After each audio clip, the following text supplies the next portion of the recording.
So this first section in chapter 3 is over quadratics. Okay, so we're going to look at the standard form and kind of how to change it to vertex form is what we're going to be doing today. Then tomorrow we'll talk about other parts of the quadratic function, how to find the vertex when it's not in vertex form.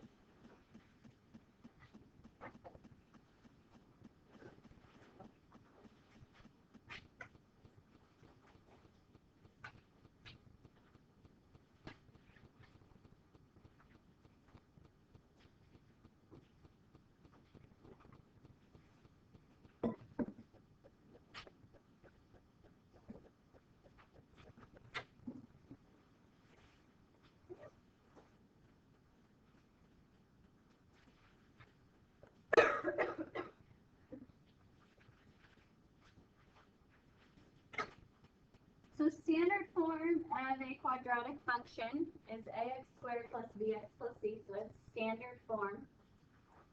And then vertex form, what we just got done looking at in the last chapter, is this a, and then your x minus h squared plus k. So looking at it like that, you can tell your vertex and do your transformations.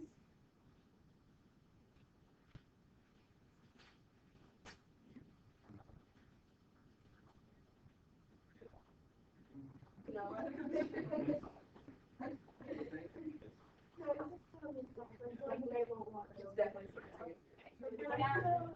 down just a little bit. And then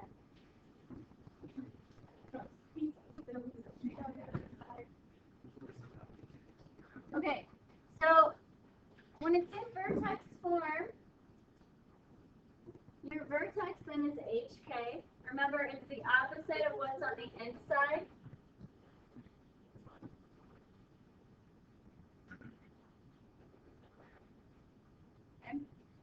If a is greater than 0, then it opens up. If it's less than 0, then it opens down. That means if there's a negative, that there's a reflection over the x, so your parabola would open down.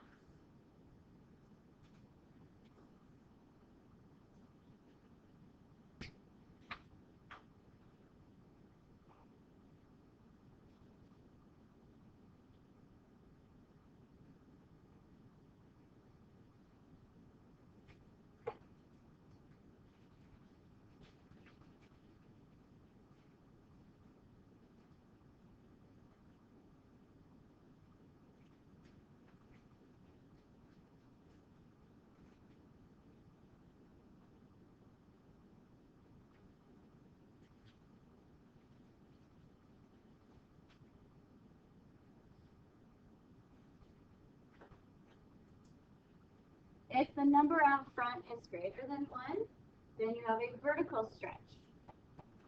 If it's less than 1, then you have a vertical shrink.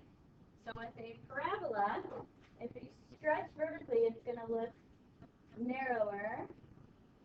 Or if you shrink vertically, it's going to look wider.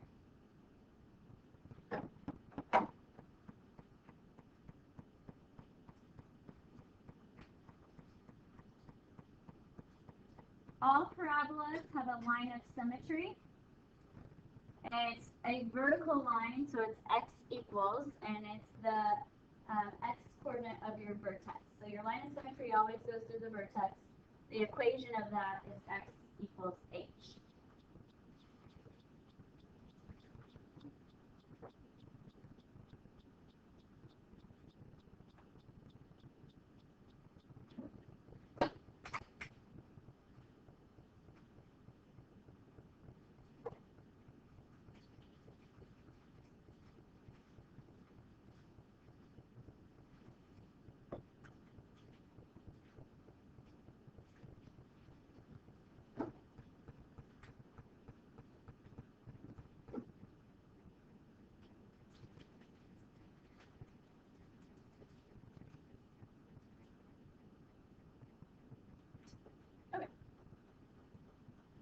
So we want to graph this function using end behavior, intercepts, and then completing the square to write the function in the shifted form, which is vertex form. Okay, so completing the square doesn't go away, right? We still have to know how to do it. And what we use it here is to change this function from standard form to vertex form. Because when it's in vertex form, it's much easier to graph. You can identify your vertex, and you can use transformations to do it. All right, so we'll go in order here. Let's talk about end behavior.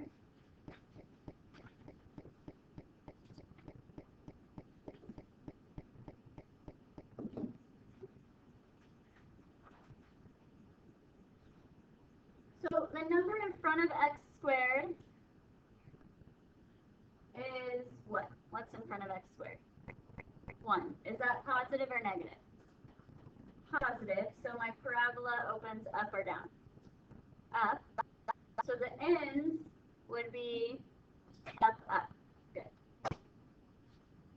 So if there's a negative out front, then your parabola opens down, and the end behavior would be down, down. Okay, let's talk about the intercepts. So intercepts meaning x and y intercepts.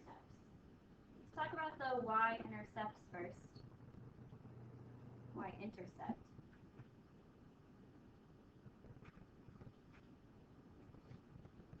Okay, when you want to find the y-intercept, plug in 0 for x. So I'm going to just write g of x as y.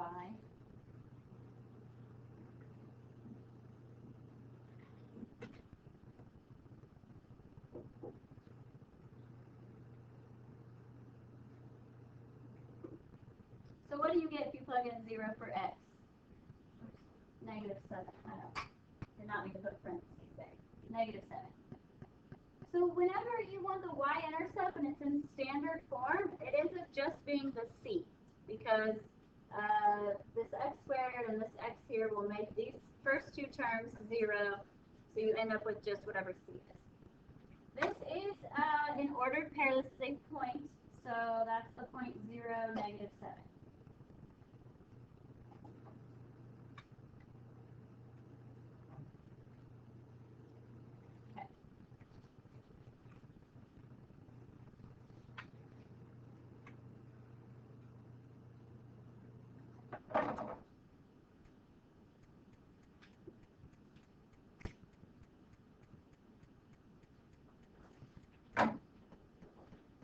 Okay, if I want the x-intercept, I want to plug in 0 for y.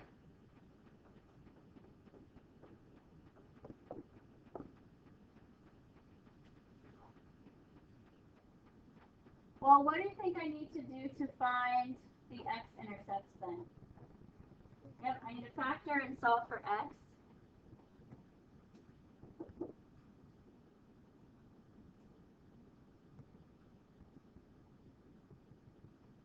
Alright, so I multiply to be negative 7 and add to be negative 6.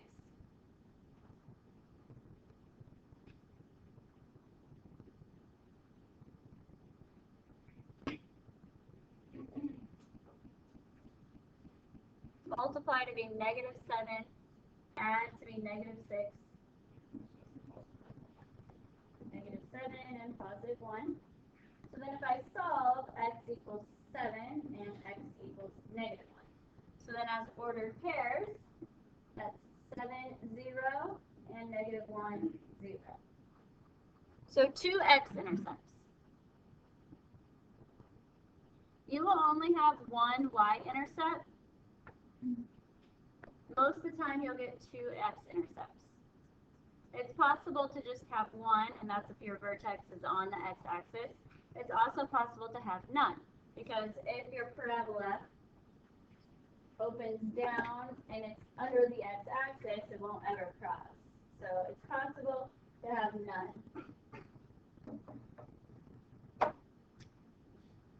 Okay, so then the next thing it wants me to do is complete the square to find vertex form.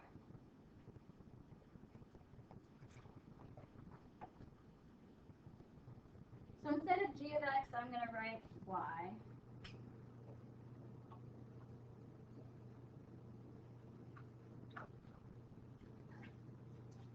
So y equals x squared minus 6x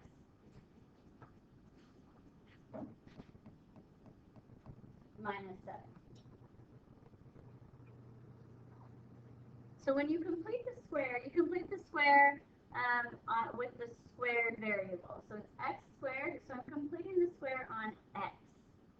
Y is not squared, so I'm not going to be completing the square or doing anything with y. It's going to have to just stay y.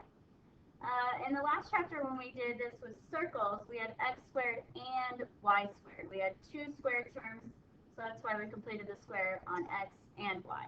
This time it's just x that's squared, so this is the only one we'll complete the square on. Okay, so just like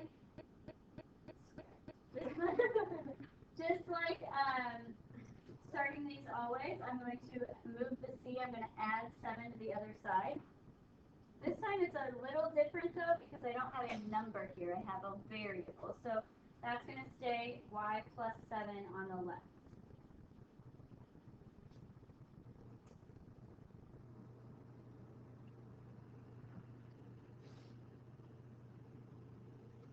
Okay, so complete the square on x.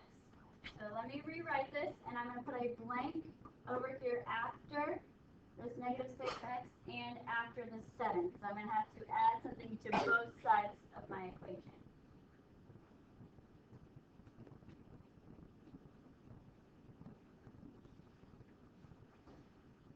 Okay? All right, so to complete the square, I have to do b over 2 squared.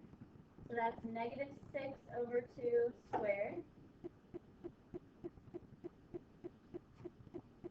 Okay, that's negative 3 squared, which is 9. So I want to add 9 to both sides.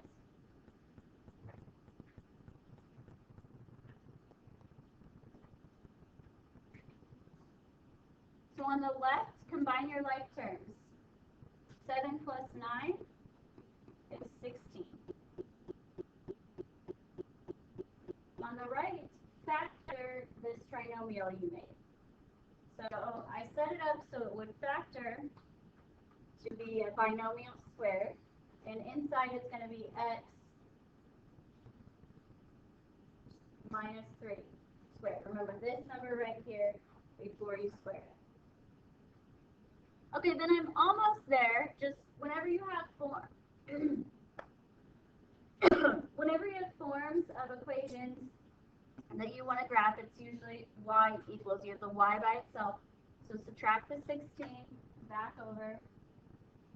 So I'm going to put it here. It's just going to have to go at the end because this negative 3 is in parentheses.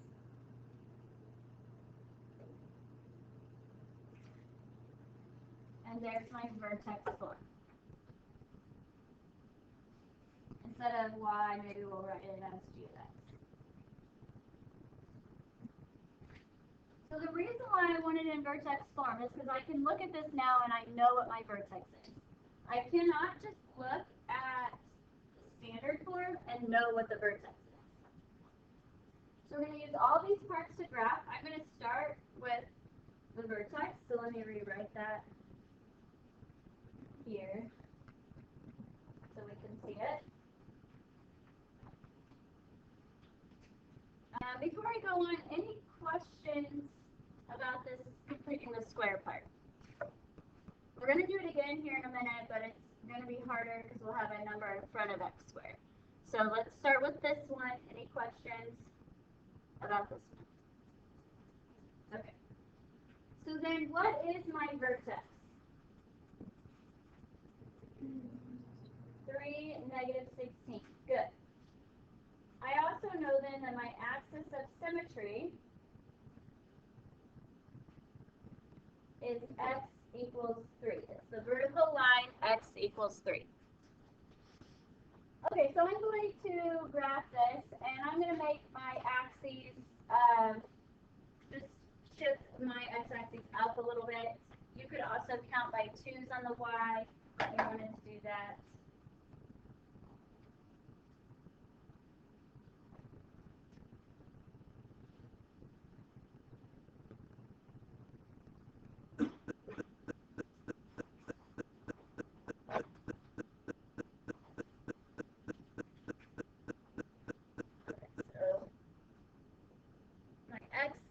still 10 and 10, and this is 4.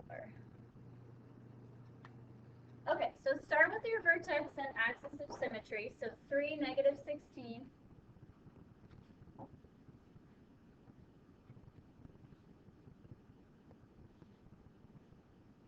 Okay, so there's the vertex, and then the axis of symmetry is x equals 3. It's always the vertical line that goes through your vertex. And now let's do the intercepts. So the y-intercept is 0, negative 7.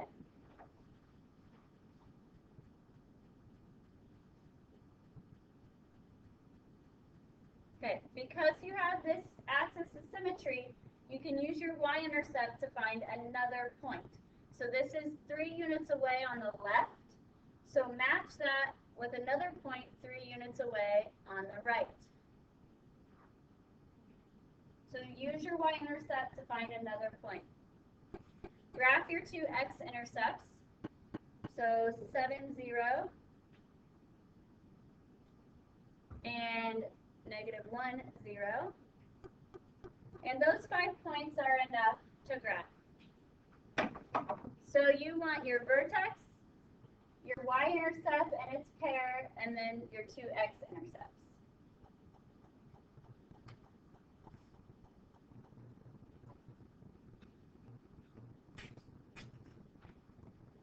In behavior is up, up, so you should have 2 arrows at the end.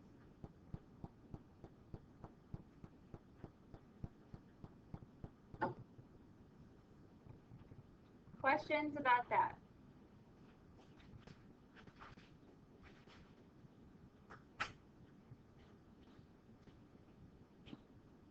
Okay, so we're going to do this again. But this time, our numbers are not going to be very pretty because we have this 4 out front that we have to do something with. So we'll go in the same order. We'll start with in behavior.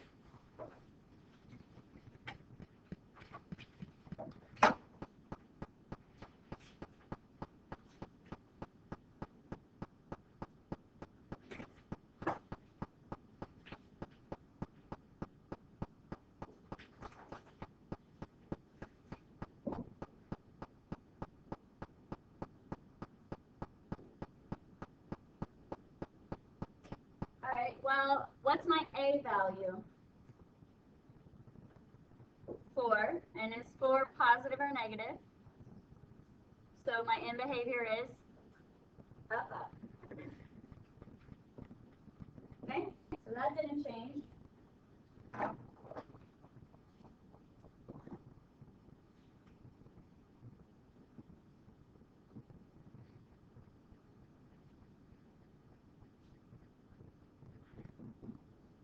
So y-intercept is usually the easy one to find. You're plugging in 0 for x. So if I do that, what will my y-intercept be? Just 2. So 0, 2. Okay, good. Now we need to find the x-intercepts. So plug in 0 for y.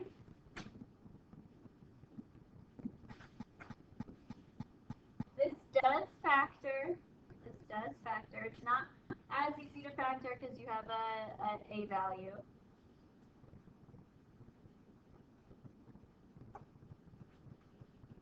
I will help you out. Usually when you have 4 here, you would want to try 2 and 2 first because usually it's the ones closest together. This one is not. It's 4 and 1, so 4x and 1x. Your last two numbers have to multiply to be positive 2. So you're either going to use 1 and 2 or negative 1 and negative 2. Since you're adding to be negative, we want to use the negative 1 and negative 2. Now, but you have to make sure they're placed correctly. So I want to put my negative 2 here because that's going to give me negative 8. And then my negative 1 here, that will give me negative 1. Negative 8 plus negative 1 is negative 9. So your outer and inner is what you're looking at. Okay, so then solve. So you might have to work this one out. So add 1 and divide by 4. This is x equals 2. So my two x-intercepts are 1, 4, 0, and 2, 0.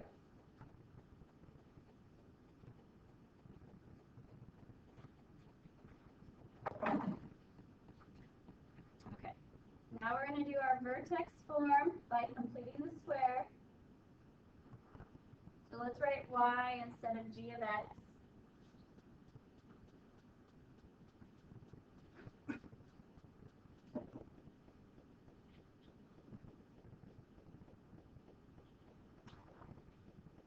Okay. So first of all, let's move that 2 over.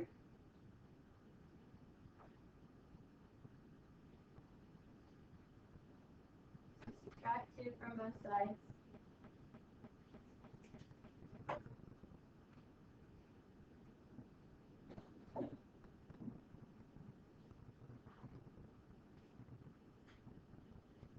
Alright, when I complete the square, I want a to be 1. So I have to factor this 4 out. Well, it's not going to be pretty because 4 doesn't go into 9, but I still have to pull it out.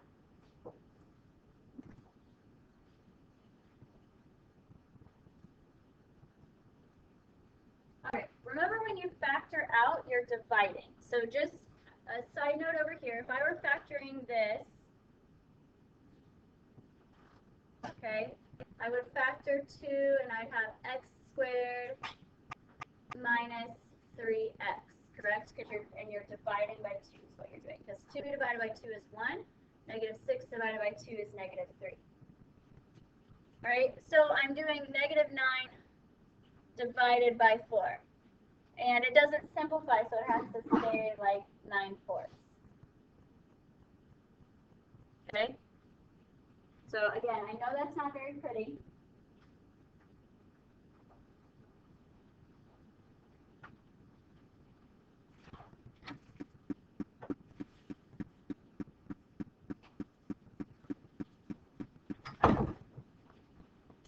Okay, so I want to complete the square on what's on the inside. So I'm going to put my blank here on the inside of the parentheses, and I still need a blank over here on the left side to keep things balanced.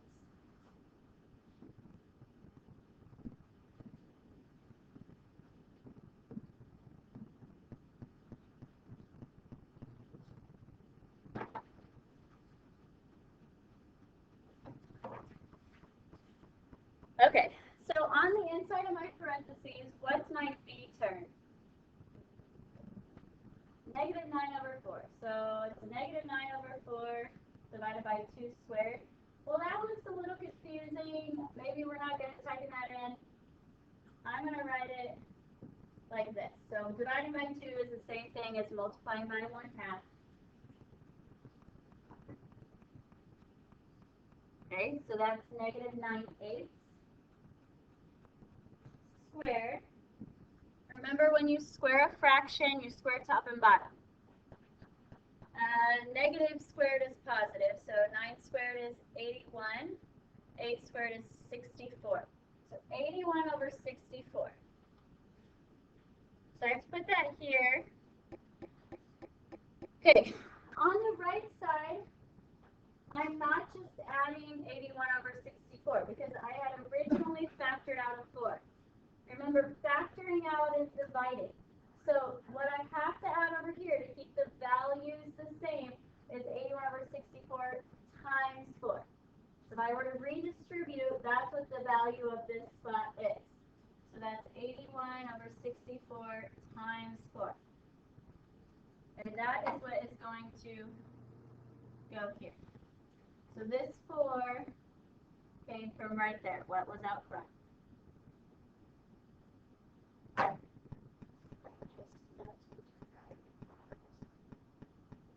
Yes. Yes.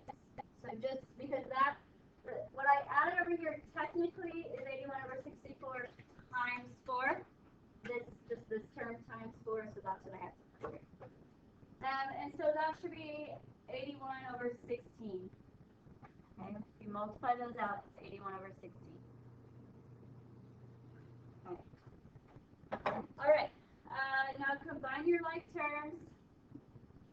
So negative 2 plus 81 over 16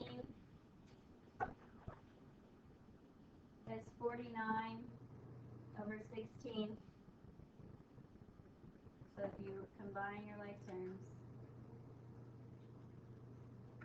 that's 49 over 16 equals 4. And then factor the right side. So this will be x minus, and then what's the number I have right here? 9/8. Good. So right here, right before you square it.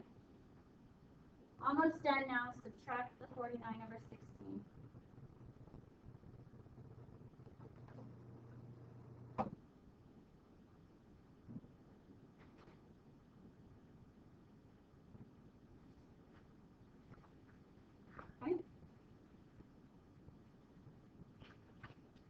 Okay. So the only thing left is graphing. So this was minus 9/8 squared minus 49 over 16. And then we'll graph that. All right, we will finish this section up tomorrow.